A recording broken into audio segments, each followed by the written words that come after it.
Hello students. तो स्वागत है एक बार फिर से आपके इस प्यारे से यूट्यूब चैनल में।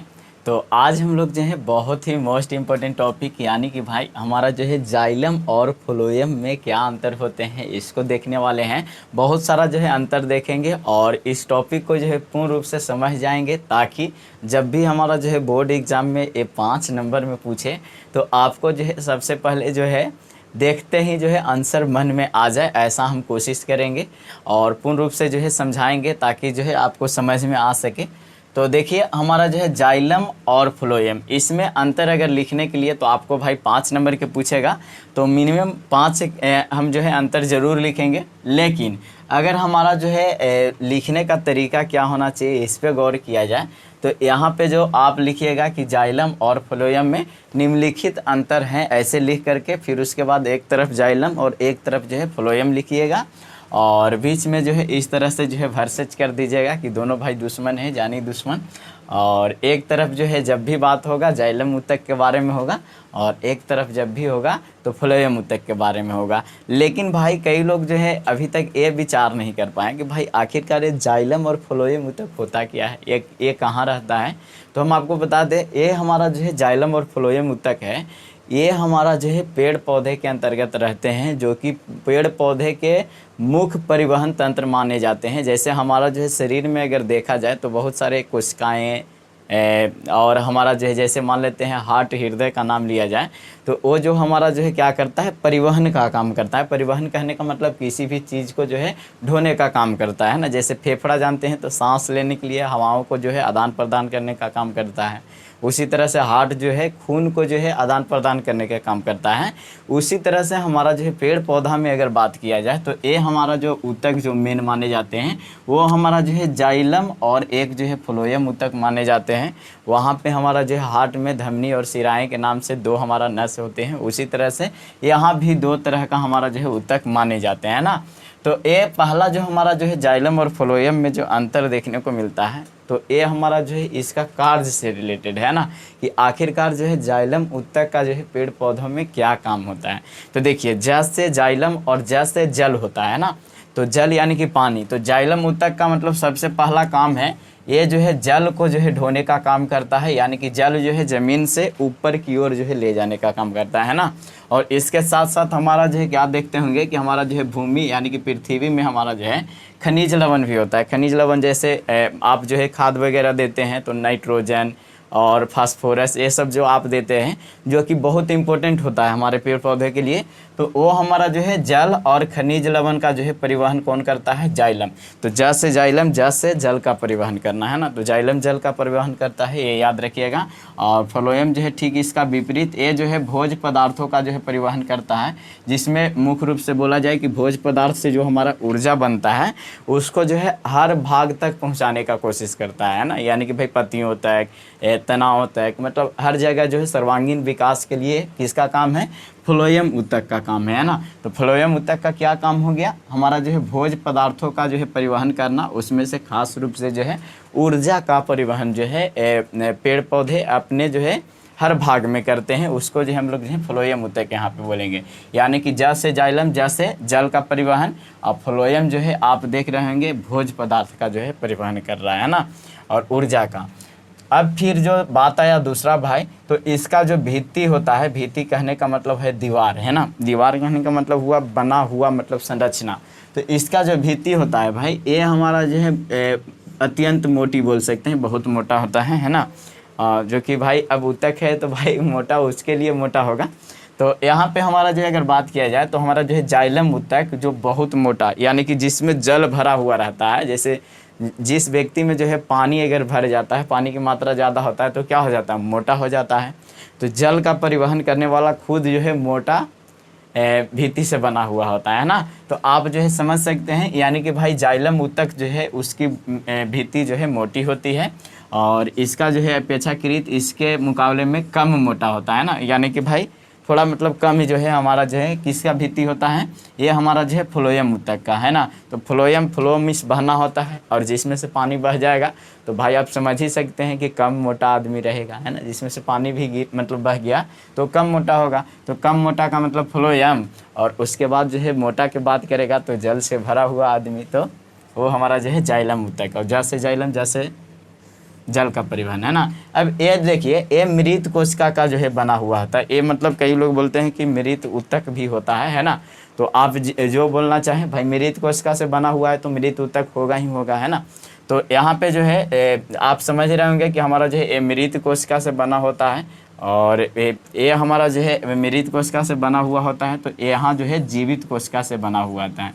देखिए अब जो है इसको याद करने में कन्फ्यूजन रहेगा कि भाई जाइलम जो है, जा से तो जाइलम बता रहे थे, तो जा से जीवित तो हो नहीं रहा है ना। तो यहाँ पे मृत जो हमारा जो है कोशिका है, तो आप समझ लीजिएगा कि जाइलम जो है मरा हुआ मतलब होता है ना, मरा हुआ आदमी। देखो तो जैसे मान लेते हैं कोई आदमी मर जाएगा तो क्या करता है, वो जो है अपने अंदर से जो है पानी को जो है ना बाहर निकालता है ना। मतलब थोड़ा मतलब इमेजिन कर लीजिए, तो वो क्या करता है, पानी को जो है बाहर निकलता है। तो मरने वाला आदमी जो है उसमें जो है क्या होता है, जल की मतलब जो है कमी होती है। तो इसका जो है कोशिका जो है मृत होता है ना, तो पानी को बाहर निकालना।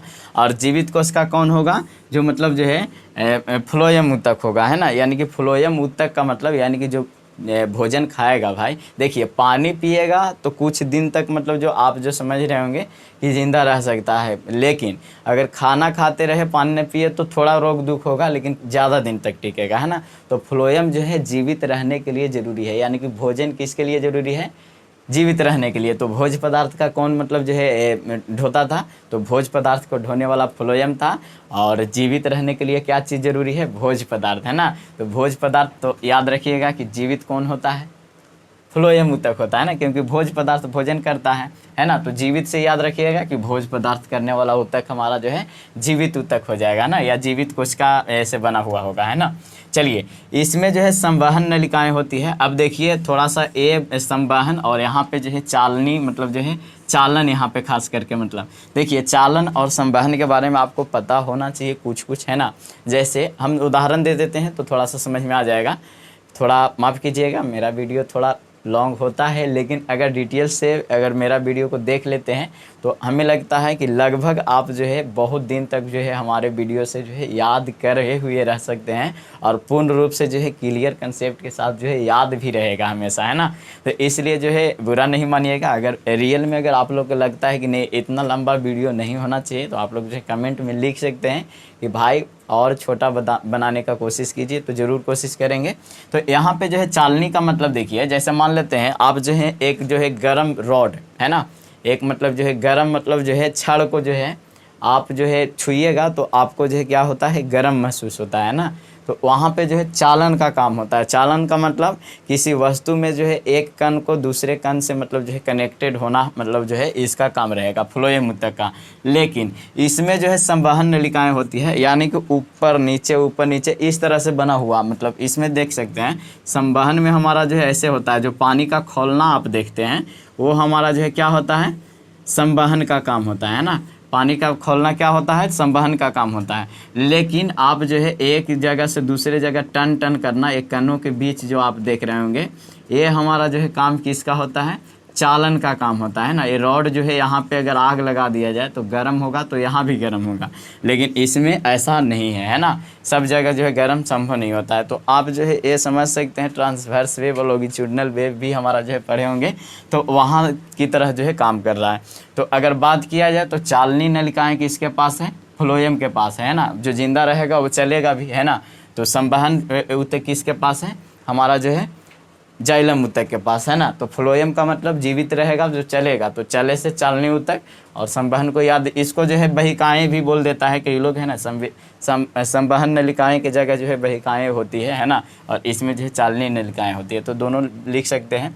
यहाँ पे जो है एक दिशीय परिवहन होता है। देखिए भाई जल ढोने के लिए जो है ऐसा नहीं है कि मतलब उसके लिए हर चीज़ मतलब लाना ज़रूरी होता है ना। तो जल ढोने के लिए जो है सब चीज़ लाना ज़रूरी नहीं होता है। तो इससे आप समझ सकते हैं कि एक जो है एक दिशीय परिवहन यहाँ पे होता है, यानी कि एक ही दिशा में जो है जल को ढो करके ले जाएगा, जो जो कि खास करके जो है ऊपर की दिशा में, अगर हमारा जो है ए हमारा जो है भूमि हुआ, तो भूमि से जो है जल कहाँ जाता है, पेड़ पौधे के ऊपर दिशा में जाता है। तो हमारा जो है इसमें जो है एक दिशीय परिवहन होता है ना, यानी कि इसमें जब भी जल जाएगा, खनिज लवण जाएगा तो ऊपर की ओर जाएगा, यानी कि भाई एक दिशा में जाएगा। लेकिन इसमें जो है द्विदिशीय या बहुदिशीय भी इसको बोल सकते हैं ना। द्विदिशीय का मतलब दो ही दिशा में, लेफ्ट और राइट जाना। हालांकि पूरा कहानी लेफ्ट और राइट का ही है, लेकिन फिर भी जो है बहुदिशीय बोल सकते हैं, क्योंकि हमारा जो है लेफ्ट और राइट के अलावा अगर देखिएगा दिशा में, अगर तो दिशा में देखिएगा तो 10 दिशाएं हो जाएंगे। तो हमारा जो है बहुदिशीय या द्विदिशीय परिवहन भी इसको बोल सकते हैं, यानी कि भाई एक ही दिशा में नहीं जाएगा, इसका जो है दिशा अलग अलग हो सकता है। जैसे हम जो है मान लेते हैं पत्तियों में भोजन बना प्रकाश संश्लेषण के द्वारा, उससे ऊर्जा जो निकलेगा वो पेड़ पौधा जो है हमारा जो है हर जगह तक जो है हमारा मतलब जो है फैलाता है, ताकि जो है वो जीवित रह सके, है ना। तो जैसे मान लेते हैं कि तना के पास भेजा तो तना जो है हरा रह पाता है ना, उसी तरह से पत्ता खुद भी अपना जो है अवशोषण करता है। तो यहाँ पे जो है बहुदिशीय परिवहन होता है, यानी कि भोजन खाएंगे तो बहुत सारा जो है हमको लाभ होगा, है ना। यानी कि भोजन करेंगे तो क्या होगा, बहुत सारा लाभ होगा। तो बहुदिशीय परिवहन किस में होता है, जो हमारा जो है भोज्य पदार्थ का परिवहन करता है ना। तो आप समझ जाइएगा, भोजन करेंगे तो बहुत ज़्यादा लाभ है। चलिए, इसका दबाव जो है ऋणात्मक होता है और इसका जो है दबाव जो है धनात्मक होता है। दबाव का मतलब प्रेशर, है ना। तो प्रेशर ऋणात्मक होना और धनात्मक, देखिए जो जीवित रहेगा उसके पास जो है धन रहेगा, है ना। जो जीवित रहेगा उसके पास क्या रहेगा, धन रहेगा। तो जीवित व्यक्ति जो है वो धनी होता है, ये आप समझ जाइएगा। तो जिसके पास जीवित कोशिका है, जीवित कौन रहेगा, जो भोजन करेगा। तो भोजन करेगा तो जीवित रहेगा, और जीवित जो है धनवान होता है, तो धनात्मक होता है ना। तो ये जो है धनात्मक दबाव के साथ हमारा होता है, और इसका जो है दबाव जो है ऋणात्मक होता है। तो उम्मीद करते हैं कि आप लोग को जो है ये वीडियो बिल्कुल जो है पसंद आया होगा, और अगर पसंद नहीं आया है तो वीडियो को डिसलाइक ज़रूर कीजिए भाई। इससे जो है भाई डिमोटिवेट तो ज़रूर होंगे, लेकिन इतना ज़रूर है कि कोशिश करेंगे कि अच्छा वीडियो लाएं आप लोगों के लिए। और अगर अच्छा लगता है तो कमेंट ज़रूर कीजिएगा, बताइएगा कि आपको जो है वीडियो मतलब जो है किस तरह से लगा, है ना। तो चलिए मिलते हैं अगले वीडियो में। अगर वीडियो से कुछ जो है सीखने को मिला हो तो please subscribe my channel and support us. तो चलिए मिलते हैं अगले वीडियो में। Thank you so much for watching this video till the end.